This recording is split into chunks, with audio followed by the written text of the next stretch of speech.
Welcome to Module 7 of Sensation and Perception online. This presentation will cover odors, the odor receptors, and odor recognition. What are odors? They're chemicals. To that end, olfactory receptors then are chemical receptors or chemoreceptors.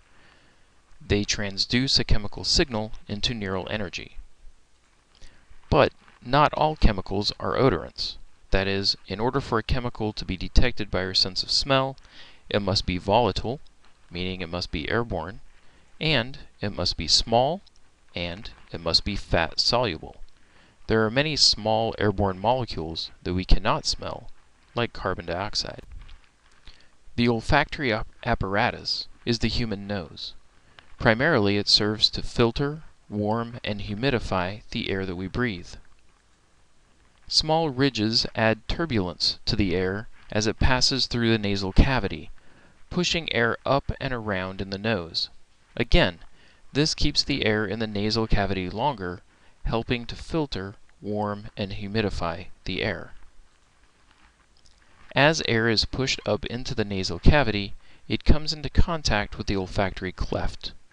The membrane at the top of the olfactory cleft is the olfactory epithelium. This is the place where olfaction takes place.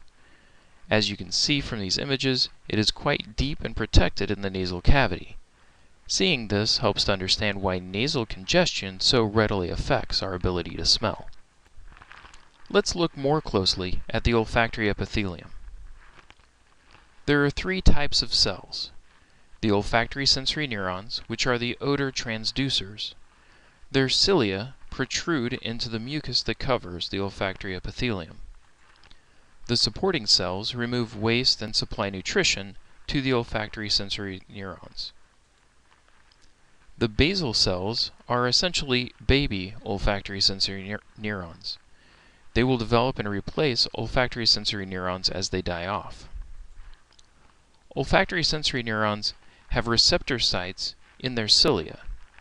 Odorant molecules bind to the receptor sites, changing the polarity of the olfactory sensory neuron.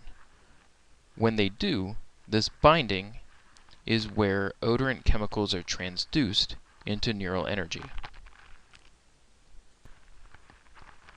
Olfactory sensory neurons are different from other receptors that we've discussed in several ways. First, these neurons extend from the nasal cavity to inside the brain. That is, they are the only thing between the air we breathe in and the brain. Also, olfactory sensory neurons die and are replaced about every 28 days. The olfactory sensory neurons are the thinnest and slowest in the body. What that means is that the time between sensations and perception, or awareness of the odor, is almost 1/2 of a second. This highlights that there is a difference between sensation when an odorant is transduced, and perception when one becomes aware of the odor. I'm sure we've all experienced a situation in which we've been in an environment with a strong odor, but that after a while, the odor went away. Perhaps you cooked fish, and it has now been several hours and you no longer smell it. Then you step outside to check the mail. When you walk back into the house, the smell is like getting slapped in the face. Why couldn't you smell it just 2 minutes before? This is the phenomenon of olfactory adaptation. Remember, all senses are change detectors, and smell is no different. Olfactory receptors monitor changes in relative concentrations of odorants in the air. All it takes is 15 to 20 minutes of being in air with a high concentration of an odorant for the cells to adapt. Receptor adaptation occurs when the receptor stops responding to the odorant.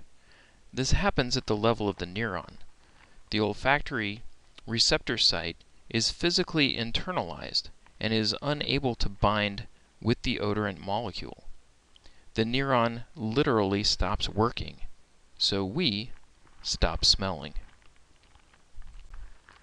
The olfactory sensory pathway begins with the olfactory receptor sites, which line the cilia of the olfactory sensory neurons. Each olfactory sensory neuron contains only one type of receptor site, that is, it binds with one type of molecule. When a molecule binds to its receptor site, the polarity of the neuron changes and it may fire an action potential. Axons from the olfactory sensory neurons form the olfactory nerve and pass through the cribriform plate in the skull to the olfactory bulb on the same side of the body. This is the only sense which doesn't cross over. Olfactory sensory axons that respond to the same type of molecules cluster together in glomeruli. If neurons fire together, their axons glom together. Here, the axons synapse onto mitral cells, which project their axons to the olfactory cortex and several other brain structures that are part of the limbic system. The limbic system, by the way, is involved in memory processing and processing what has come to be called the 4 F's: feeding, fleeing, fighting, and sexual behavior. The genetic code for olfactory receptors has revealed that humans have approximately 347 olfactory receptor genes, but we detect way more than about 347 different odors. How can we detect odors for which we don't have a receptor? The shape pattern theory deals with this issue. In this theory, the odorants are keys and the olfactory receptors are locks. Each key best fits a particular lock, but it might be able to wiggle its way into some other locks. The blue triangle would best fit with the top left blue receptor, but it can also activate the top orange and purple receptors to some degree. However, it cannot bind with the bottom 6 receptors. Importantly, scents consist of odor compounds. An odor compound can activate a wide variety of olfactory receptors, since the receptor could bind to the relevant parts of the compound. Notice that the green, yellow, and red fills represent best, intermediate, and impossible binding. As the compound becomes more complex, like the example with the 3 components, then the number of potential receptors increases. Each compound produces a unique pattern of activity. It is that pattern of neural activity that provides us with rich olfactory perception. It may be useful to think about the odorant components as letters in the alphabet. We have only 26 letters in the English alphabet, but we have dictionaries full of words. With 347 different odorants, how many different combinations could there be of odors? To review, odors are small, volatile, fat-soluble chemicals. Odor receptors are chemoreceptors, and they rapidly adapt to high concentrations of an odorant. The olfactory pathway is the most direct to the brain, but due to the narrowness of the axons, it is also the slowest. Odorants activate olfactory receptors because of the shape of the odorant and the receptor. It is the pattern of olfactory receptor activity that produces the unique odors, the unique smells that we perceive.